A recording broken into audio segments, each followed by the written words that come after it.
Hey folks, welcome back to the Forge. Got a pretty cool project planned for today because not too long ago I got a commission to make a little folding knife out of some meteorite Damascus. So, plan for the video today is going to be taking this thing, raw meteorite, as it fell from space, and consolidating that down into some workable, usable iron plate that I can then fold into a bar of steel. Cat, get out of the frame. What are you doing? Okay, as I was saying, this video going from raw meteorite down into a solid iron plate. Now, the benefit of a folding knife, obviously, is there's not a lot of mass to the blade there, so should be able to show you the whole process, every hammer blow in real time. Yeah, let's get to it. Okay, actually I lied about getting to it. Firstly, I should probably talk a little bit about my meteor forging process. Now, I'm not an expert on forging meteors or anything, but I've done it successfully like 3 other times in the past. So, I'm just going to tell you a little bit about what I've found works for that. So, firstly, I guess the problem that kind of presents itself when you're forging meteors is that it may look like a fairly solid piece of iron, but in reality it's just a collection of slightly dissimilar metals that are just kind of loosely stuck together into a clump. It's much more of a clump of things than a solid thing in and of itself. So as soon as you start trying to forge on that and hammer it, all those pieces are going to start crumbling, trying to break apart on you. Now, as I see it, there are 3 different ways you can kind of go about trying to tackle that problem. Firstly is just kind of the brute force method. Every time you have a crack or piece start to detach, just go in and try to forge weld that shut. And that's nice because if you can get it to work, then you're going to retain the most metal. You're going to pretty much keep your entire meteorite. You're not going to lose much. And this stuff is pretty valuable, so that's a huge bonus. The problem is 2 things. Firstly, it's hard to do well. If you're watching this, you probably saw the video Alex Steele did a while ago where he tries to forge a meteorite. It's actually the same meteorite I've got here, Campo del Cielo. And he's just not able to get it to work. I don't think his forge is quite hot enough, maybe. And the other problem with that method is that if you have any stony inclusions in your meteorite, this doesn't really offer any way for those to be removed. They're all just going to be locked inside of your finished bar. Now, the second method, back when Man-at-Arms was still running, they actually make Brazinger from the Aragon series, and Ilya goes through the process which will probably render the best quality material, where he just hammers on the meteor, allows all the pieces that want to break off, allows the whole thing to crumble. Then he goes through with an actual smelter and smelts all that iron down into just a new iron bloom, and from there forges that down into a really nice, purified, blade quality material after some folding to remove any slag that's gotten trapped in the bloom. This method is really nice because it's going to produce a high quality, pure bar. It's also going to remove some of the impurities that would have inhibited carbon diffusion into your metal, so it's going to be a harder, potentially blade retaining material. The big downside is that you're going to lose a lot of your material, and it's just an extremely time consuming process. So the method I'm going to use is kind of a combination of those 2. I'm going to just hammer on my meteor, allow all the pieces that want to break off, allow the cracks that want to open up, and then from there, I'm going to take each of those little pieces and just really cook them in the forge, get them very hot, and then forge those down into each of their own little plates. Then clean up all the surfaces of those plates and just restack them into a bar, forge it down again, maybe do one more fold after that. And at that point, I should have a relatively solid bar that's allowed it to crack where it needs to. It's allowed stony inclusions that are trapped inside to hopefully be removed. And it loses a bit of material, but not nearly as much as actually going through a smelting process. And the drawback to that third method is that it does waste a decent bit of material. Not as much as the second method, but you're still getting some wastage in there.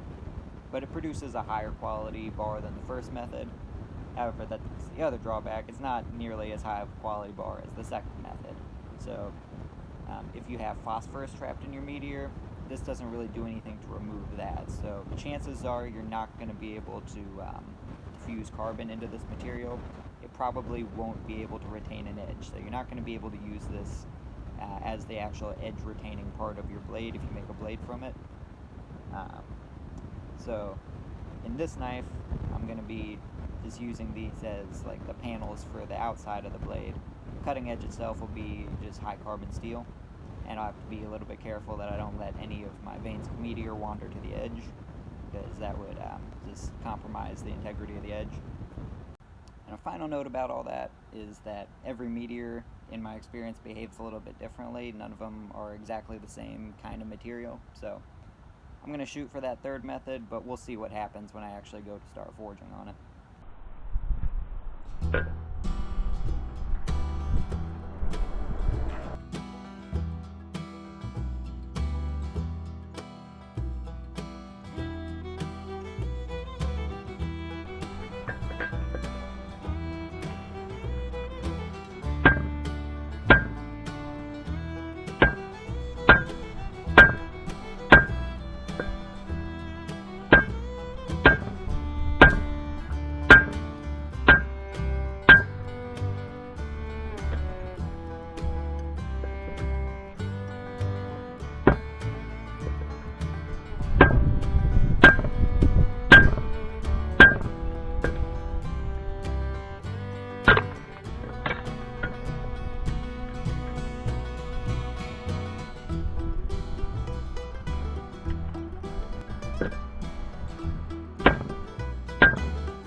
Work?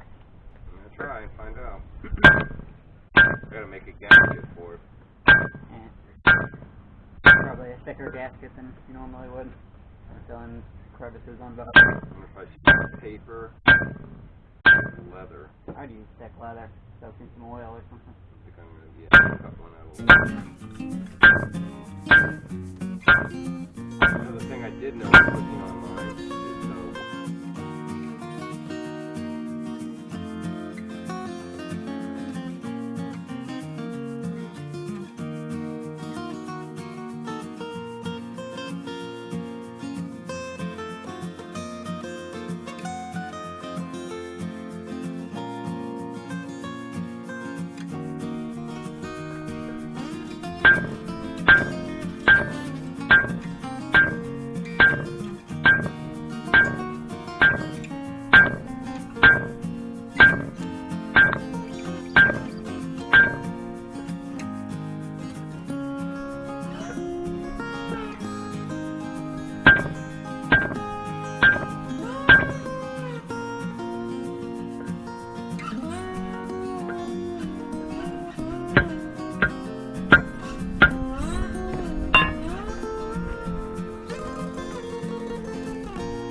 Alright, so what I said earlier about every meteor behaving a little differently, this one is a pretty good example of that.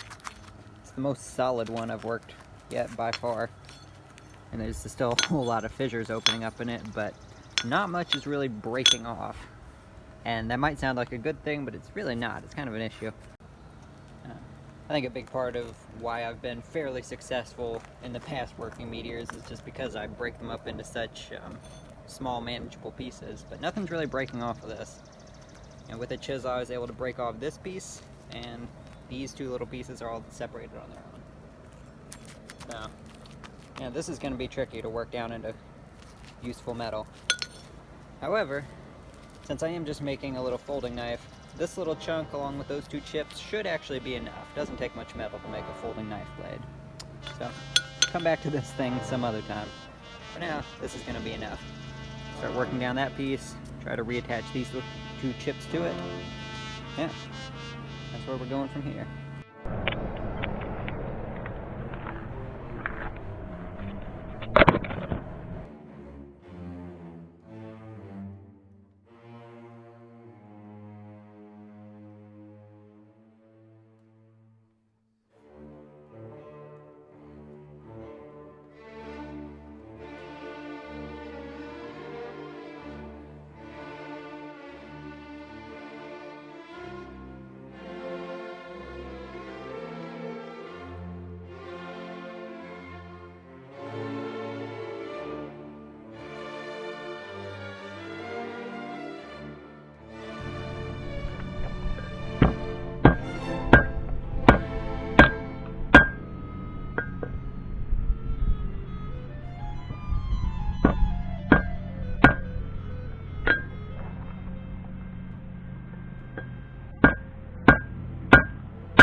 so that chunk actually consolidated remarkably well. So, now I'm going, see there, drawing it out, folded it over. I'm going to take my two little chips and just insert them in the middle of that fold and forge that down flat again. And I think from there we're good to go just into a little panel that we can start to layer into some Damascus.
There you have it. It's a bar of iron forged from a meteorite. I guess I shouldn't say iron, it's like 5 to 10% nickel in there too. But that is ready to go, ready to be forged into some Damascus. Doesn't look like much, but after it's forged into Damascus, like I said, it's a small folding knife blade, doesn't take a lot of material for that, so I might actually have enough for 2 blades. Yeah, that's part 1. Next part of the video, I'm going to be going into the actual Damascus making process and making the blade itself, folding that in with some high carbon steel, so stay tuned for that. Till next time, see ya.